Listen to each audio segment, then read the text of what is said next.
Hey guys, it's DC, and welcome to the Soap Sanctuary where all soap lovers are welcome. This is my General Hospital review. I'm Anti-Sprina. To be honest with you guys, I've been Anti-Sprina for a long time now. Just the way the storyline's been going between Spencer and Trina, they want us to root for them, but I'm not rooting for them personally.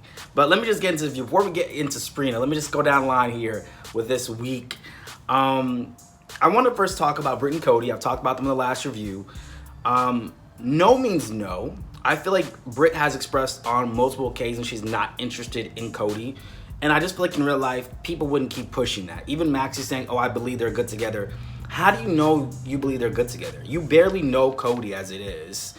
And it just, Britt says she's not interested.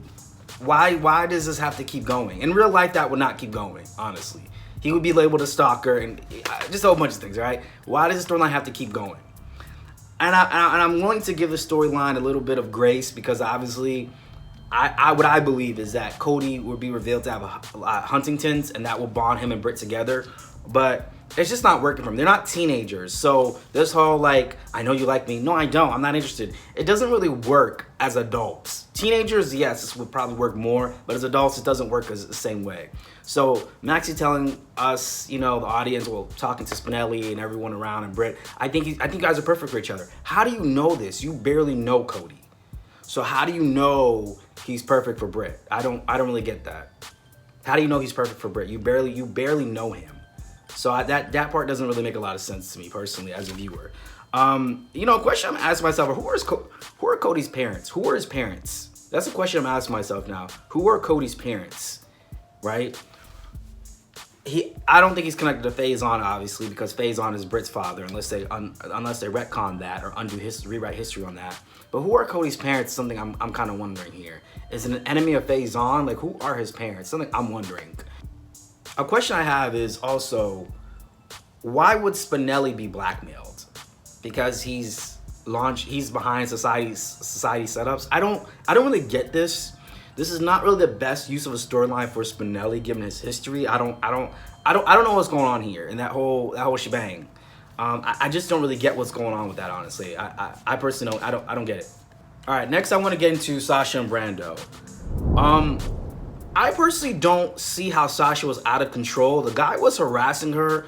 She's told this guy multiple occasions to stop, to leave her alone, and he would not. So her being in his car, I was okay with that. I think he deserved more than that, honestly speaking. I don't know why the writers are writing that Sasha's more out of, like, they are harassing her. So they're kind of pushing her to the brink at this point. So I'm not really understanding how Sasha's considered out of control on that one. Honestly, Smoltz deserved worse. Why didn't Sonny just kill him already? I don't understand it. This is the one time I'm okay with Sonny killing somebody, in Port Charles. This is the one time I'm okay with it, and it's not happening. The one time I'm okay with it, and it's not happening. But, what are you going to do? My whole thing is that Dante couldn't do anything to help Sasha out. What's the point of your cousin being a detective if you can't pull no strings? Listen, I'm all for nepotism. I know some people have a problem with that. I'm all for that personally. Because what's the point of having a connection if you can't use it? Not to abuse it, but what's the point of having a connection if you can't use it? That's the point I don't understand. What's the point of having that if you can't do nothing with it?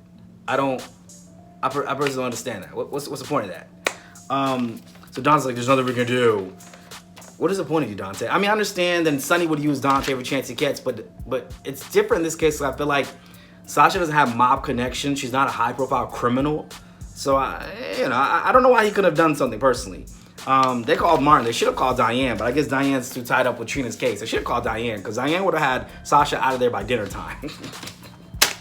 She would have been out of there by dinner time, all right? Martin is not the guy to get the job done. It's Diane. We all know it's Diane. Diane gets the job done on this show, okay? You call Diane, all right? But for me, I don't see what's wrong with Sasha. Brando was going to get tired of her at this point. I can see that coming. Brando was going to get tired of her. And like I said, everybody in the relationships, they have their threshold at that point. I want to go into Liz, okay? My question at this point, so is it or is it not DID at this point? Like, what exactly is going on with Liz? I think this is supposed to coincide with Becky Herbst's 25th anniversary of the show. But what exactly is going on with Liz? Because we keep popping in every other week on the storyline. It's not building the right momentum as I feel like it should. Because sometimes she's off for a week and then she's back on. I was like, oh, hey, Liz. Just like Alexis and Gregory on this week. I was like, hey, guys, I ain't seen you in a while. I personally could do without Alexis. But I just don't get what they're trying to do here, you know? And when it comes about Alexis and Gregory, I almost forgot Gregory was even on the show. Chase's dad, Chase and Finn's dad. I almost forgot he was even on the show. Like I saw him this week, I was like, oh, wow, he's still on the show? Okay, I didn't know that. You know? Now, I want to get on to the biggest point of this week, which is Trina's trial, yet again. Esme went flying off the roof, right? She went flying off the roof. And I got to film, obviously, I think she's still alive. I don't think she's dead. Once again, I don't understand how all these resources, Sonny's intervention,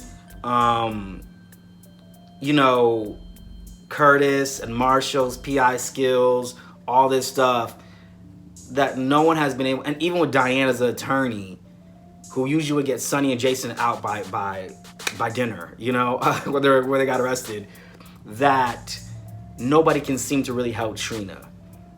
And the fact that Jocelyn and Cameron are testifying on her behalf, saying that they don't even believe she did it, it's just, I don't really understand that. One girl like Esme Prince can outsmart all these people, even the cast signs, their resources. It's very interesting. You got all these people behind this girl. This is what you call a conspiracy, right? This is what you call a conspiracy right here. When someone has that much support behind them, you can tell me nothing's moving in their direction. And Portia, to me, I kind of feel like she's doing the most personally. This is not a murder trial. I don't know. Like, I feel like you're gonna try to wake this man, force him out of his coma. And my whole thing is, to me, this is what I see. I think this is the worst idea ever because, okay, I'm thinking logical, but I understand watching a soap. My whole thing is that this man could easily say you induced him out of his coma, which the medical records will show that. So they would probably, they could probably even argue that his testimony probably can't even be used. Maybe we'll have a mistrial. I don't know. But then a mistrial would work in Trina's favor, wouldn't it? I don't know. It just makes no sense to me that she would go that far to induce this man out of his coma. And then I got a feeling that probably is not going to work either, right? This is so many resources that Trina has that's not working to her advantage. I don't really understand personally as a viewer. So you have the Godfather of Port Charles. You got the Mayor of Port Charles behind you. You got Curtis and Marshall, the PIs. You got Sam, another PI on the case. You got Carly, the owner, former owner of the Metro Court. You got Jocelyn and Cameron, the actual victims. The actual victims. This all feels so weird. Okay, let's talk about Spencer's testimony when he was like, you know, he was crying on the stand. I wasn't here for it. I really wasn't here for it. I just feel like, I don't know, Spencer, like, you were behind Ava's car. You were okay with Esme blowing up Ava's car. Like, you're cut from the same cloth. Same WhatsApp group. Two birds of a feather flock together. So you may be noble in the case of Trina, but to me, you're still the same guy.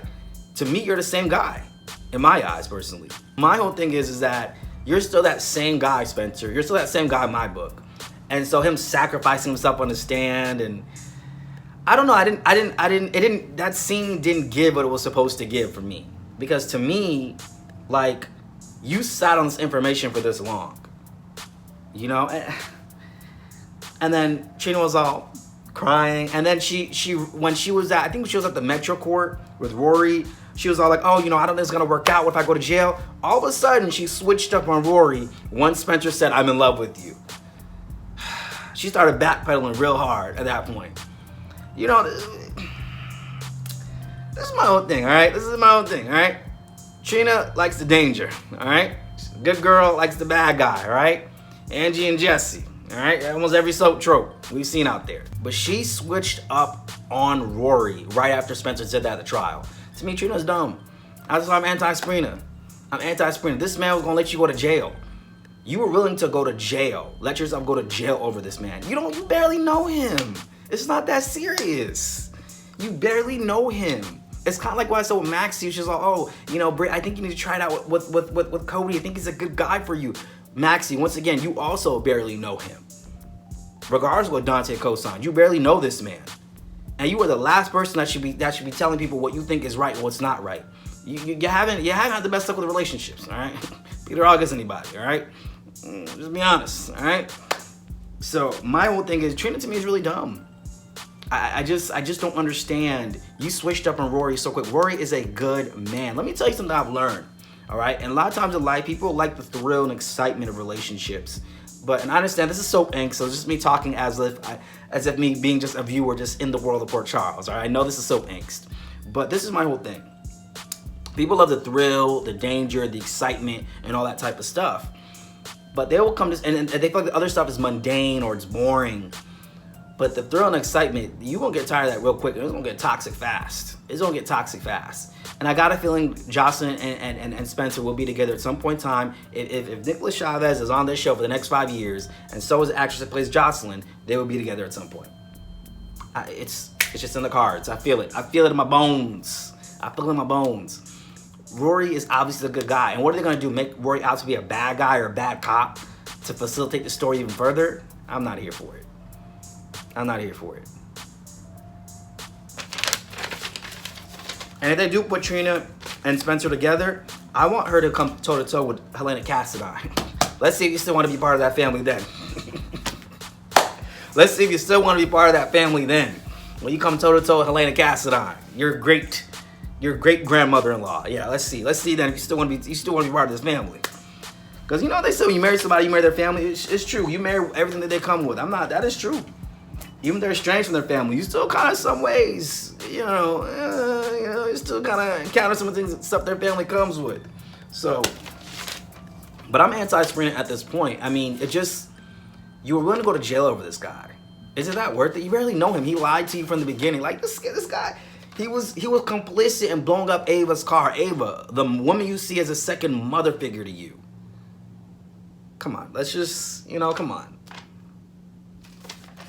I'm anti-Sprina, and I'm okay with being anti-Sprina. I am anti-Sprina. I like Rory. I think he's a better match for Trina, but Trina likes her danger. Go ahead and chase the danger. And now all of a sudden, Jocelyn's having issues with Cameron all of a sudden because he supposedly lied to her. And I guess this is their way of trying to facilitate her with Dex. Stop. Because Cameron is a good guy. Stop. And technically, he might have lied, but it was for noble intentions. It's not like he was cheating on her. Like my mom always said, if the person's not cheating on you or beating you up, I don't see what you can't work out. I don't see what you can't work out. And for the most part, that actually pretty works. But I would like to add embezzlement into that too. There's some stuff they're doing, some shady stuff, finances too. Yeah, that part probably not gonna work either. But all of a sudden now Cameron is this liar. He's this, he's that. I'm like, Joss, just stop, Jocelyn, just stop. You can't at this point try to paint Cameron Weber as a bad guy. You just can't do it in my eyes. You can't. Because he knew what type of person you are. He knows you're impulsive. He knows you got a big mouth. So that's why he didn't tell you. He knows the type of woman he's with.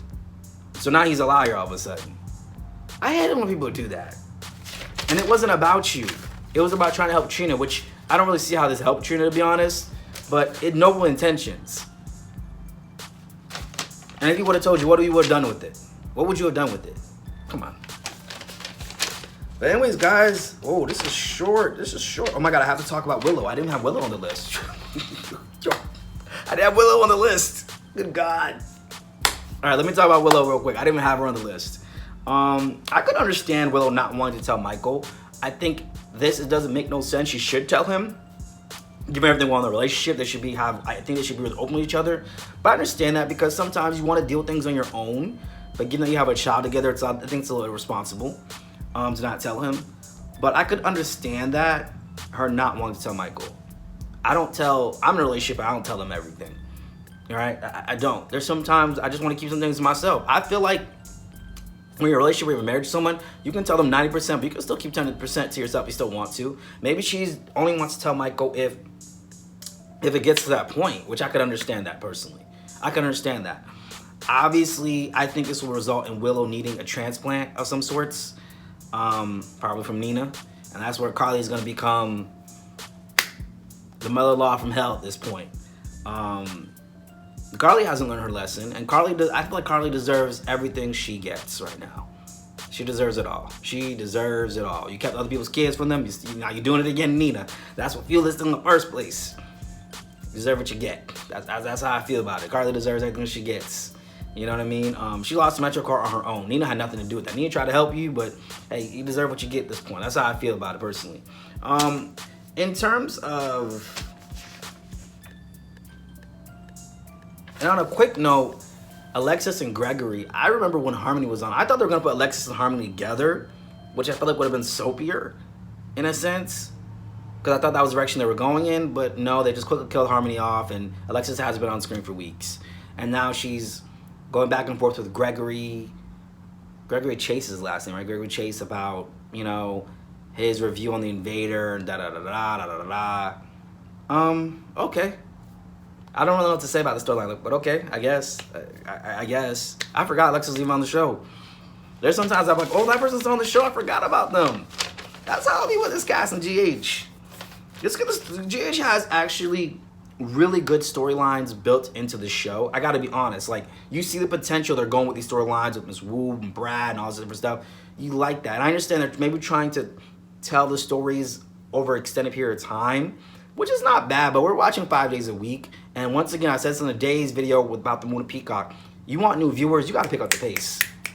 And GH is actually pretty good at doing that, to be honest. Out of all those 4 soaps, historically speaking, from my opinion, I feel like GH has always been good at picking up the pace. Lately, not as much, but they've been good at that. Why not? Needs to work on it.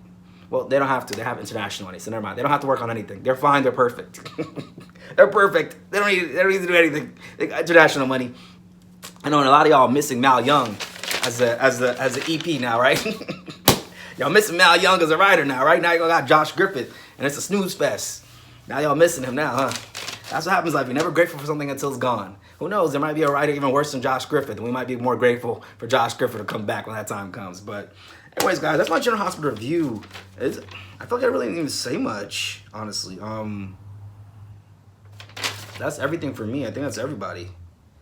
So yeah, guys, my General Hospital review. I'm going to be doing a couple of reviews this weekend. I'm going to try to do half my reviews today and the other half tomorrow because it's a lot to put out there, guys. But that is my General Hospital review. I am Anti-Sprina. The Soap Sanctuary is an Anti-Sprina channel. Viewers beware. I might watch me lose like 10 subscribers after this. They don't know it's me having my friendly soap banter. Because some people don't play about their soaps. They do not play about their soaps. You guys remember back in 06 when Drake Hagenstein, the guy who played John Black on Days, a fan came to his home and attacked him because they really thought he was possessed by the devil? Sure. You getting all that money in California, but y'all can't afford no security. That's what $1 million gets you. That's what $1 million gets you in California. I don't know how you California, New York people do it. Couldn't be me. I don't know how y'all do it. Anyways, guys, that is my review of the Soap Sanctuary. I am Anti-Sprina. I'm out of here.